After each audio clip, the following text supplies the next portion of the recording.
So guys, ये हमारा second video है रिएक्ट नेटिव पर। और इस वीडियो के अंदर हम लोग टाइपस्क्रिप्ट और जावास्क्रिप्ट देखने वाले हैं।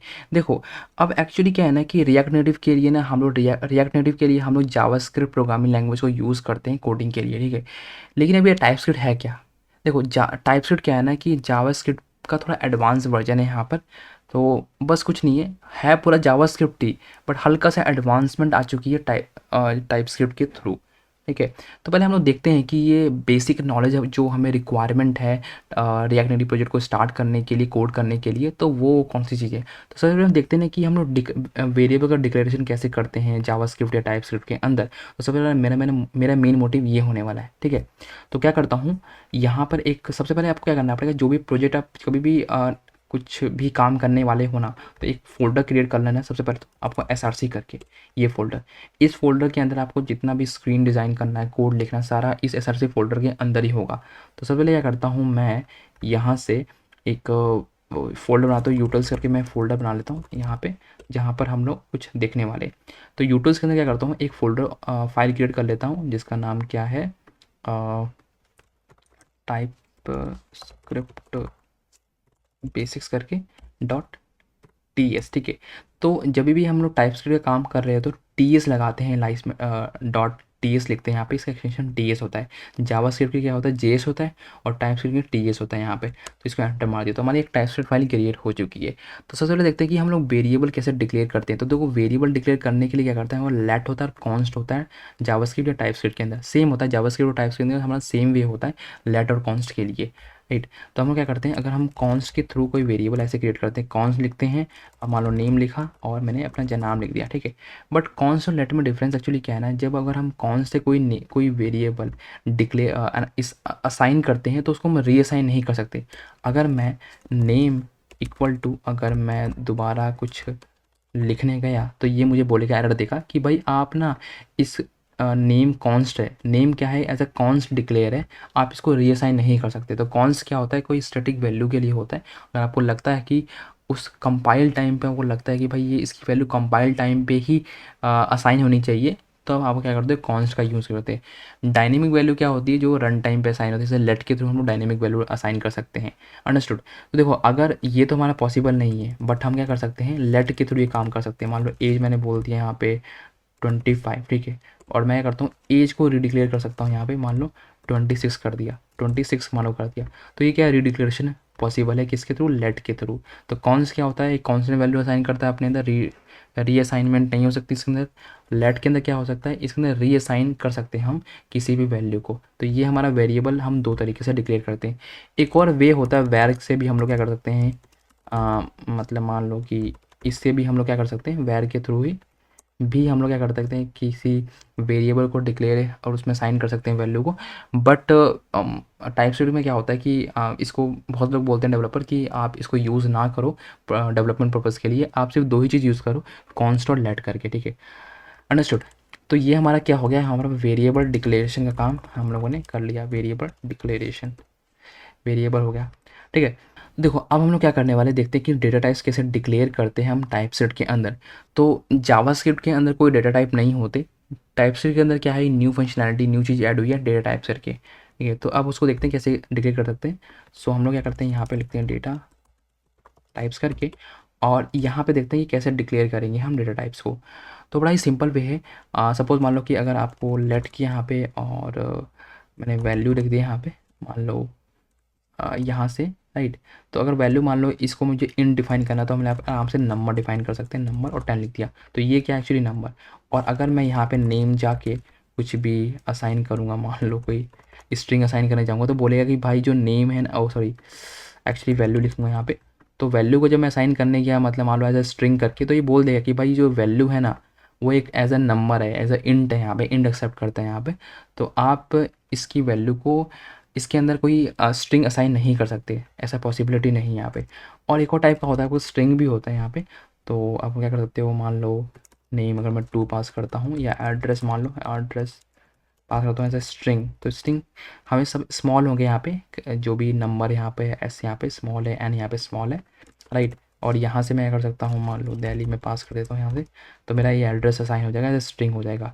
एक और टाइप का हमारे पास होता है, लेट, माने मान लो होता है, मान लो क्या लोगों नेम टू ले लेता हूँ यहाँ पे, और ये एनी डिक्लेयर करता हूँ। एनी टाइप का भी यहाँ पे डेटा टाइप होता है। एनी का मतलब क्या होता है भाई, आप किसी भी टाइप के डेटा को यहाँ पे स्टोर कर सकते हो। तो मान लो मैंने पहले 10 लिख दिया यहाँ पे, और नेम 2 में गया, तो मैंने इसको ऐसा,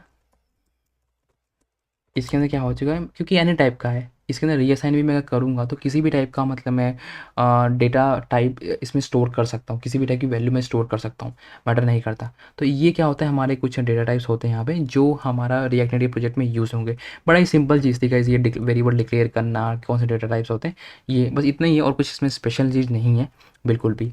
उसके बाद देखिए यूनियंस एक्चुअली क्या होता है। देखो यूनियंस का देखो मतलब यहाँ पर क्या होता है, ज़्यादा सिंपल सा, मान लो कि अगर मैंने यहाँ पे एक वेरिएबल क्रिएट किया, मान लो मैंने क्या किया, नेम 3 पास कर दिया, और मैं कॉलन देता हूँ यहाँ पे, और मैंने बोल दिया उसको स्ट्रिंग कॉलन, मतलब यहाँ बोलते हैं कि ये पास किया यूनियन, एंड देन इसको मैं नंबर बोल देता हूँ।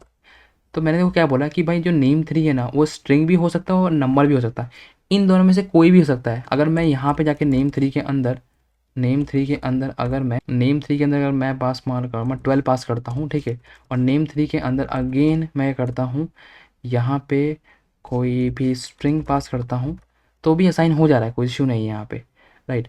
तो अगर मुझे सोचना है कि अगर एक वेरिएबल 2 टाइप की डेटा को ले सकता है, तो उसमें मैं इस तरीके से यूनियन क्रिएट कर सकता हूँ यहाँ पे।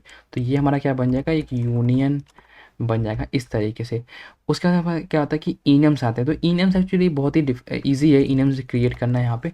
इनम्स में एक्चुअली कुछ नहीं है, जैसे हम लोग बाकी प्रोग्रामिंग लैंग्वेज में इनम्स क्रिएट करते हैं, वैसे यहाँ पे भी क्रिएट करना पड़ेगा। तो हमारे पास क्या होता है, इनम का लिखना पड़ेगा, इनम टाइप का यहाँ पे एक कीवर्ड होता है, और मान लो मैंने कलर्स कर दिया यहाँ पे, और इस तरीके से, और यहाँ से आपने ब्लू पास कर दिया और ऑरेंज पास कर दिया इस तरीके से। तो इस तरीके से हम लोग इनम्स यहाँ पे डिक्लेयर डिफाइन कर सकते हैं।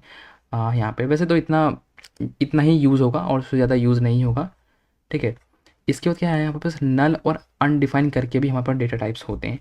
तो अब ये क्या है एक्चुअली, अगर नल में से क्या होता है कि मान लो लेट पास किया और वैल्यू 1 यहाँ बोल दिया, और इसको मैं नल भी डिफाइन कर सकता हूँ, ठीक है। अब ये नल भी क्या होता है, एक डेटा टाइप होता है, आप किसी भी वेरिएबल को नल डिफाइन कर सकते हो, ये नल हो गया। उसी तरह से क्या होता है, मान लो वैल्यू मैं अगर यहाँ से 3 देता हूँ, एक वेरिएबल बना दिया, उसमें क्या होता है अनडिफाइन करके भी होता है, और इसको मैं कोई भी मतलब वेरिएबल अनडिफाइन भी हो सकता है। तो अनडिफाइन क्या होता है, डेटा टाइप होता है, नल भी आपका एक डेटा टाइप होता है। तो किसी भी वेरिएबल को आपको अनडिफाइन बनाना है या नल बनाना है, तो इस वे में आप बना सकते हो, अंडरस्टूड। अब ये काम तो हो गया। उसके बाद क्या होता है कि हम लोग फंक्शन कैसे डिक्लेयर करते हैं टाइप से, ये जावास्क्रिप्ट के अंदर। तो देखो फंक्शन डिक्लेयर करना बहुत ही ईजी है, और जो जावास्क्रिप्ट और टाइपस्क्रिप्ट के अंदर हम सेम वे से ही हम फंक्शन डिक्लेयर करते हैं, डिफाइन करते हैं। अब हमारा नॉर्मल फंक्शन, 2 फंक्शन होते हैं, एक नॉर्मल फंक्शन होता है और एक एरो फंक्शन होता है। तो देखो 2 वे होते हैं हमारे को फंक्शन डिक्लेयर करने के लिए जावास्क्रिप्ट के या टाइपस्क्रिप्ट के अंदर। तो हमारे जो फंक्शन होता है वो, पहली बात करते हैं कि फंक्शन हम नॉर्मल फंक्शन कैसे डिक्लेयर करते हैं जावास्क्रिप्ट या टाइपस्क्रिप्ट के अंदर, ठीक है। तो मान लो मैंने बोल दिया यहाँ पे एक फंक्शन लिख दिया, यहाँ पे फंक्शन यहाँ पे कीवर्ड होता है, और मान लो टेस्ट मैंने लिख दिया इस तरीके से। तो ये हमारा क्या है, एक नॉर्मल टाइप का फंक्शन हो गया।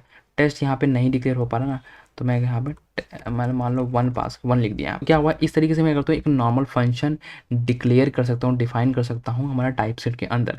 अगर मुझे एक एरो फंक्शन डिक्लेयर करना है, तो वो कैसे करना पड़ेगा, हमको लिखना पड़ता है कॉन्स्ट लिखना पड़ेगा, ठीक है। अब मान लो मैंने 2 लिख दिया यहाँ पे, और यहाँ पे एक आपको इक्वल साइन देना है, देन यहाँ पर एक कर ले ओपन क्लोज ब्रैकेट, देन उसके बाद यहाँ पे एरो लगाना है इस तरीके से, एरो लगाया।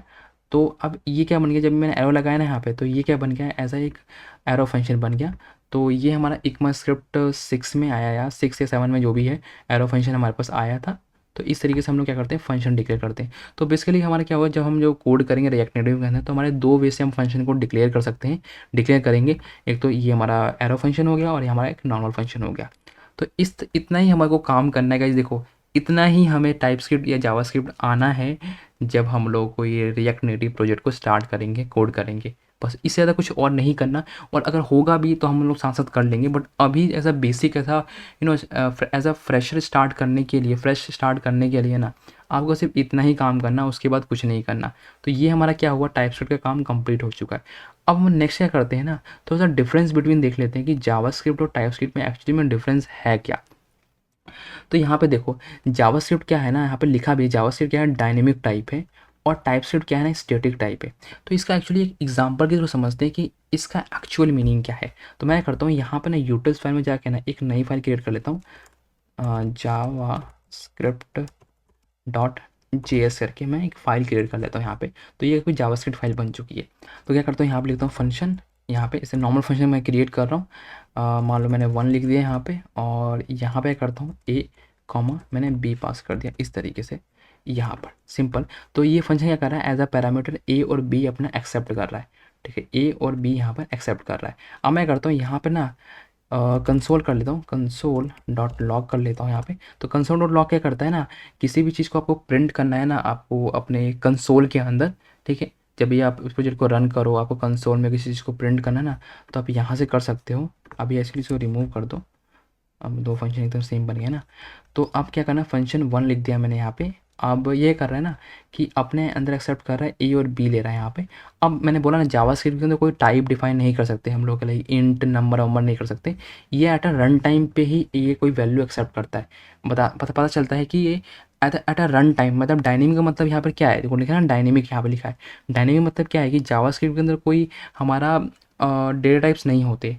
तो अगर मैंने ए और बी लिखा है ना यहाँ पे, तो मैं यहाँ पे स्ट्रिंग भी पास कर सकता हूँ और नंबर भी पास कर सकता हूँ, और वो हमें पता चलेगा क्या, रन टाइम पे डायनेमिकली पता चलेगा, रन टाइम में पता चलेगा कि इसमें एक्चुअली में क्या डेटा साइन है। तो अगर मैं नीचे आके ना इस 1 फंक्शन को कॉल करता हूँ यहाँ पे 1, और मैं अगर यहाँ पे 1 2 पास करता हूँ, ठीक है, और यहाँ पे ए प्लस में अगर मैं बी कर लेता हूँ यहाँ पे, तो ऑब्वियसली जब मैं इसको रन करूँगा तो रन टाइम पे क्या होगा, ये 3 हो जाएगा डेफिनेटली। आउटपुट क्या आएगा यहाँ पे, 3 आ जाएगा ऑब्वियसली। बट सपोज मान लो कि मैं बी को नंबर नहीं देके मैं स्ट्रिंग पास करता हूँ गलती, बाय डिफ़ॉल्ट मैंने मान लो सपोज मैंने गलती से इसको मैंने 2 पास कर दिया, तो अब ये क्या बनेगा, ये 1 + 2 तो मतलब होगा, लेकिन ये अपेंड हो जाएगा। तो अपेंड का मतलब क्या हो जाएगा, ये 1 और 2 बन जाएगा, ठीक है, क्योंकि ये स्ट्रिंग है। तो स्ट्रिंग क्या होगा, जब हम प्लस करेंगे ए को बी के साथ, तो ये क्या होगा, अपेंड हो जाएगा 1 के साथ यहाँ पे, तो 12 हो जाएगा। तो हमारा रिजल्ट ख़राब हो जाएगा इस तरीके से। तो ये क्या है ना, इसलिए क्या होता है, ये डायनेमिक टाइप पे डिफाइन होता है इसी चीज़। लेकिन अगर यही काम हम लोग क्या करेंगे, सेम काम करते हैं किसके थ्रू, टाइपस्क्रिप्ट के थ्रू, तो कैसा देखो होगा यहाँ पे। अगर मैं यहाँ आता हूँ तो हमारा 2 गिवन है यहाँ पे, ठीक है। तो अगर मैं करता हूँ यहाँ पे ए लिखता हूँ, बी लिखता हूँ, ठीक है, लेकिन भाई ये तो बोल देगा, देखो मतलब नॉर्मल फंक्शन क्रिएट कर लो आप, इसको हटा देता हूँ और मैं करता हूँ एक फंक्शन बनाता हूँ 2 करके, और इस पे क्या करता हूँ, ए कॉमा बी लिखता हूँ। तो भाई ये बोलेगा कि भाई आप अभी टाइपस्क्रिप्ट के अंदर हो, तो टाइपस्क्रिप्ट में डेटा टाइप है, राइट, टाइप से स्क्रिप्ट के अंदर डेटा टाइप है, तो आपको ए और बी का टाइप डिफाइन करना पड़ेगा, ठीक है। टाइप तो इसलिए इससे तो इसका नाम पड़ेगा type script, JavaScript and type script, कि इसके इस प्रोग्रामिंग के अंदर, इस स्क्रिप्टिंग लैंग्वेज के अंदर आपका टाइप डिफाइन। तो अब मैं करना पड़ेगा, ए को मैं दे दूँगा बोलो नंबर, और बी को मैंने दे दिया नंबर। तो अगर मैं यहाँ पे क्या करता हूँ, कंसोल करता हूँ क्या, कंसोल डॉट लॉग करता हूँ यहाँ से, ए प्लस बी करता हूँ, एंड अगर मैं इसको यहाँ पे 2 कॉल कर लूँगा ना इस तरीके से, ए प्लस सॉरी 2 करता हूँ 12 1, और अगर मैं 2 करता हूँ, तो ऑब्वियसली अब मेरा जो रिजल्ट आएगा 3 ही आएगा हमेशा। यहाँ पे जो मेरा रिजल्ट आएगा वो 3 आएगा, क्यों, क्योंकि 1 + 2 कितना होता है, 3 होता है। अब मैं यहाँ पे इसको मैं स्ट्रिंग बनाने की कोशिश करूँगा, तो मेरे को एरर दे देगा कि भाई आप स्ट्रिंग नहीं बना सकते इसको, बिकॉज यहाँ पे इंट एक्सेप्ट करता है। अब मान लो यहाँ तो मैंने गलती से स्ट्रिंग पास कर दिया, बिकॉज मुझे कंपाइल टाइम पे एरर नहीं दिया, बट टाइपस्क्रिप्ट में हमको एरर दे दिया। तो हमारी एक प्रॉब्लम यहाँ पे सॉल्व हो गई कि भाई देखो, अब आपका ना जावास्क्रिप्ट में टाइप नहीं होता, तो इससे गलतियाँ बहुत हो जा सकती है कि आप स्ट्रिंग की, आप इंट की जगह स्ट्रिंग पास कर दे रहे हो गलती से, किसी को क्या पता चल रहा है, तो वो हमको रन टाइम पे हमको इशू मिलते थे। लेकिन आप यहाँ पे देख सकते हो कि कंपाइल टाइम पे ही हमको एरर मिल गया टाइपस्क्रिप्ट के अंदर। तो ये इसका ही मतलब होता है कि डायनेमिक टाइप जावास्क्रिप्ट में होता है और टाइपस्क्रिप्ट में स्टैटिक टाइप, आपको स्टैटिकली डिफाइन करना पड़ता है किसी भी टाइप को। अंडरस्टूड। उसके बाद क्या लिखा है यहाँ पे, JavaScript error appear at run time, जो मैंने अभी डिस्कस किया कि भाई रन टाइम पे एरर अपेयर्स होते हैं जावास्क्रिप्ट के अंदर। और टाइपस्क्रिप्ट में क्या होता है कि कंपाइल टाइम पे हमारा एरर हमको मिल जाता है, राइट। उसके बाद देखो हमारे पास क्या है कि जावास्क्रिप्ट है, जावास्क्रिप्ट में क्या है कि नो इंटरफेस सपोर्ट, पर टाइपस्क्रिप्ट में इंटरफेस सपोर्ट करता है। अब इसका एक्चुअली मतलब क्या है ये भी समझते हैं एक छोटे से एग्जांपल के थ्रू, ठीक है। तो अब क्या करता हूँ, जावास्क्रिप्ट में आता हूँ सबसे पहले तो मैं, और मैं यहाँ पे फंक्शन बना लेता हूँ, मान लो 3 करके, राइट। मान लो मैंने 3 नाम से एक फंक्शन क्रिएट कर दिया यहाँ से इस तरीके से, और मैं करता हूँ यहाँ से रिटर्न करवा देता हूँ ठीक है, कंसोल लिख देता हूँ, कंसोल कर देता हूँ, कंसोल डॉट लॉग कर लेता हूँ ऐसे करके। और ये कर रहा है ना अपने अंदर ना थ्री अपने अंदर यूज़र ऐसा पैरामीटर है। यूज़र समझ लो क्या है ना कि एक ऑब्जेक्ट है, राइट। ऑब्जेक्ट समझे, ऑब्जेक्ट का मतलब क्या है, जिसके अंदर हम लोग एक मान लो एक मॉडल फाइल है, एक ऑब्जेक्ट है समथिंग। जैसे क्या है ना कि अगर मान लो कि मैं अगर कुछ प्रिंट करता हूँ इस यूज़र के अंदर, मान लो आपका यूज़र डॉट नेम है और यहाँ पे क्या है यूज़र डॉट यहाँ पर एज गिवन है। इस तरीके से हमारा गिवन मतलब यूज़र एक ऑब्जेक्ट है, इस ऑब्जेक्ट के अंदर हमारा नेम एज अ की गिवन है और एक एज यहाँ पर गिवन है जो हम यहाँ पर प्रिंट करवा रहे हैं, ठीक है। और मैं करता हूँ इस थ्री को यहाँ पे अगर कॉल करूँगा तो ये बोलेगा भाई यूज़र दे दो मुझको, ठीक है। तो मैं करूँगा यहाँ पे नेम पास करूँगा, यहाँ पे मान लो मैं जयंत पास कर देता हूँ और कॉमा देखिए एज में पास कर देता हूँ, यहाँ पे मान लो 26 पास कर देता हूँ इस तरीके से। तो इस तरीके से क्या हुआ है, आपका एक ऑब्जेक्ट बन चुका है, एक मॉडल बन चुका है यहाँ पे, जो आप यहाँ पे प्रिंट करवा रहे हो। दैट्स कम्प्लीटली फाइन, यहाँ अभी कोई दिक्कत नहीं है, यहाँ पे कोई भी दिक्कत नहीं आ रही। लेकिन ठीक है, समझे, जावास्क्रिप्ट में कोई दिक्कत नहीं। लेकिन सपोज मान लो मैंने यहाँ पे एज लिख रखा है तो मैं यहाँ पे एड्रेस लिख देता हूँ अभी के लिए। अब देखा इस ऑब्जेक्ट के अंदर नेम और एज ही है बट एड्रेस तो कहीं नहीं है। पर मान लो गलती से किसी ने यूज़र डॉट एज की जगह एड्रेस लिख दिया यहाँ पे, या की ही आपने मान लो एज की ए डी ई कर दी, राइट, जी की जगह आपने डी लिख दिया, तो किसको पता चल रहा है, किसी को पता चल ही नहीं है। हमें एट द रन नहीं पता चले कि भाई हमारी की मिसिंग है, ठीक है। तो डिबगिंग करना भी थोड़ा डिफिकल्ट हो जाता है कि भाई, ठीक है। तो ये एक्चुअली प्रॉब्लम है हमारा किसके अंदर, जावास्क्रिप्ट के अंदर, कि हमें क्या करना पड़ता है अ, अगर हम कोई ऑब्जेक्ट भी पास कर रहे हैं तो हमें को कंपाइल टाइम पर नहीं पता चलता। तो इस प्रॉब्लम को सॉल्व करने के लिए ना, तो इस प्रॉब्लम को सॉल्व करने क्या करता है, टाइपस्क्रिप्ट हमको एक इंटरफेस प्रोवाइड करवाता है कि भाई इंटरफेस के थ्रू आप इस प्रॉब्लम को बड़े इजी वे में सॉल्व कर सकते हो। आप कैसे सॉल्व कर सकते हो, टाइपस्क्रिप्ट बेसिक में आता है यहाँ पे। और क्या करता हूँ मैं यहाँ पे ना एक वही फंक्शन क्रिएट कर लेता हूँ, आपको यहाँ पे फंक्शन क्रिएट कर लिया मैं, 4 मान लो 4 करके, और यहाँ मान लो वही यूज़र रख लेते हैं यहाँ पे इसी तरह से। और ठीक है, अभी ऐसा मैंने यूज़र लिख दिया यहाँ पे। अब मुझे यूज़र डिफाइन भी करना पड़ेगा। तो सबसे पहले क्या करना पड़ता है, आपको एक इंटरफेस करके ना यहाँ पे टाइपस्क्रिप्ट में एक कीवर्ड मिलता है इंटरफेस करके, और मान लो मैंने लिख दिया यूज़र प्रॉप्स करके, यूज़र लिख दिया हूँ, ठीक है। इतना समझे, यूज़र इंटरफेस और यूज़र लिख दिया यहाँ पे, एक मैंने इंटरफेस क्रिएट कर दिया। और इस इंटरफेस को मैं करूँगा यहाँ पे तो टाइप डिफाइन कर दूँगा। अब बोलेगा कि भाई आपका एक इंटरफेस रेडी है। अब जो भी आपको की डिफाइन करनी है, जो भी आपको ऑब्जेक्ट बनाना है, आप इस इंटरफेस के अंदर बनाओ। तो मैंने बोला कि भाई जो नेम है वो मेरा स्ट्रिंग टाइप का होगा, और जो मेरा एज होगा ना वो किसका नंबर टाइप का होने वाला है, ठीक है। बस इतना, अब इतना हो चुका है। अब मैं जब कंसोल करूँगा यहाँ से कंसोल डॉट लॉग करूँगा और मान लो इस तरीके से मैं कुछ डिफाइन करता हूँ, ठीक है। तो मान लो यूज़र, एक मिनट यहाँ पे आता हूँ, अब करना पड़ेगा यहाँ पे टिल्ट वाले को कॉल करना पड़ेगा, यहाँ पे टिल्ट कॉल करना पड़ेगा। देन आपको क्या है ना इस तरीके से आपको डॉलर और कर्ली ब्रेसेस डालना पड़ेगा, तभी आप किसी वेरिएबल को एक्सेस कर सकते हो। तो यूज़र डॉट करके अगर मैं यहाँ पे नेम को देखो, हिंट मेरे को मिलने आराम से, कोई दिक्कत नहीं। उसी तरह से क्या होगा मेरे को यहाँ पे यूज़र डॉट मेरे को क्या मिलेगा, एज मिल जाएगा आराम से, ठीक है। तो देखो मैंने यहाँ पे इस तरह से डिक्लेयर कर दिया, अब मुझे कोई दिक्कत नहीं आ रही है, ठीक है। अब उसी तरह से मान लो कि अगर मैं यहाँ पे एज की जगह एडी लिखता हूँ यहाँ पे, तो मुझे एरर दे देगा, बोलेगा भाई देखो अब सिंपली बात है आपने एज यहाँ डिक्लेयर कर रखा, कोई एडी नहीं कर रखा। तो मुझे कंपाइल टाइम में इसने बता दिया कि भाई इस तरीके से आपको काम करना है, तो मैं करूँगा एज यहाँ पे लिख दूंगा। अंडरस्टूड। तो ये मेरा काम बन गया एक इंटरफेस के थ्रू। और एक और उसी मतलब सेम वे हमारे पास क्या होता है, टाइप भी होता है। देखो टाइप के थ्रू भी हम लोग एक यही सेम काम कर सकते हैं, ठीक है। जैसे आपको आपने क्या यूज़र मैंने 1 पास कर दिया, ठीक है। और इस तरीके से भी हम यहाँ पे इसको डिक्लेयर कर सकते हैं। तो हमारा टाइप भी होता है और इंटरफेस हम दोनों में से कोई एक यूज़ कर सकते हैं। अभी डिफरेंस बिल्कुल नहीं बताऊंगा दोनों में क्या है, माइनर से डिफरेंसेस हैं, बट ठीक है हम लोग जब स्टार्ट करेंगे रिएक्ट नेटिव प्रोजेक्ट के अंदर तब हम थोड़ा देख सकते हैं, ठीक है। तो हमारा क्या हो चुका है, ये भी इंटरफेस भी हमारा रेडी हो चुका है, हमारा हम लोग समझ चुके हैं इसको, ठीक है। उसके बाद क्या होता है, वहाँ पे एक जेनेरिक टाइप सपोर्ट करता है टाइपस्क्रिप्ट। हमारा टाइप्स जावास्क्रिप्ट के अंदर कोई जेनेरिक टाइप नहीं था, अब टाइपस्क्रिप्ट का हमारा जेनेरिक टाइप भी सपोर्ट करता है। तो जेनेरिक टाइप का मतलब यहाँ पर ये होता है ना कि ये किसी भी टाइप को एक्सेप्ट कर सकता है अपने अंदर। तो कहने का मतलब क्या, सपोज मान लो कि मैं एक ना फंक्शन क्रिएट करता हूँ जिसका नाम क्या है, गेट फर्स्ट इंडेक्स वैल्यू करके, ठीक है, इस तरीके से। अब अगर मुझे कोई जेनेरिक टाइप डिफाइन करना तो मैं करूँगा ना, यहाँ पे एंगल ब्रैकेट देखना टी पास कर दूंगा, टी या यहाँ पे कुछ भी पास करो, एन टी वी कुछ भी पास करो, कोई कोई अल्फ़ाबेट आप पास कर सकते हो, कोई दिक्कत नहीं आती। उसके बाद क्या कर सकते हो, यहाँ पे पास कर दोगे आपको डेटा, कोई एक वेरिएबल पास करते हैं यहाँ पे डेटा, और ये किस टाइप का होगा ना, यहाँ पे टी टाइप का हो जाएगा। ठीक है, अब एक्चुअली मैंने एक चीज़ यहाँ पे बताई नहीं आपको कि आपको, अगर आपको एरे डिफाइन करना तो आप कैसे कर सकते हो। एरे डिफाइन करने के लिए क्या करना होगा, कुछ नहीं करना होता। यहाँ पे अगर मान लो नेट किया और यहाँ पे नेम्स मैंने कर दिया हूँ, और अगर ये किस टाइप का होने वाला है, स्ट्रिंग टाइप का होने वाला है। ठीक है, तो इस तरीके से क्या करता हूँ मैं, एरे डिफाइन कर सकता हूँ यहाँ पे अपने अंदर, और इस तरीके से क्या करता हूँ, मैंने चेन दिख दिया यहाँ पे, और कुछ भी इसे नेम लिख दिया। तो इस तरीके से क्या करते हैं हम लोग, एरे डिफाइन करते हैं। यहाँ पर टाइप लिखते हैं, देन यहाँ पे स्क्वायर ब्रैकेट लगाते हैं, तो इसे मतलब एरे हो गया। और हमें अगर नंबर देना है तो हम लोग इस तरीके से नंबर भी डिफाइन कर सकते हैं। ठीक है, तो अब क्या करना है कि मैं बोल रहा हूँ कि मैंने एक फंक्शन बनाया है जो हमारा किसी एरे में से फर्स्ट इंडेक्स को फाइंड करने का काम करेगा इस तरीके से।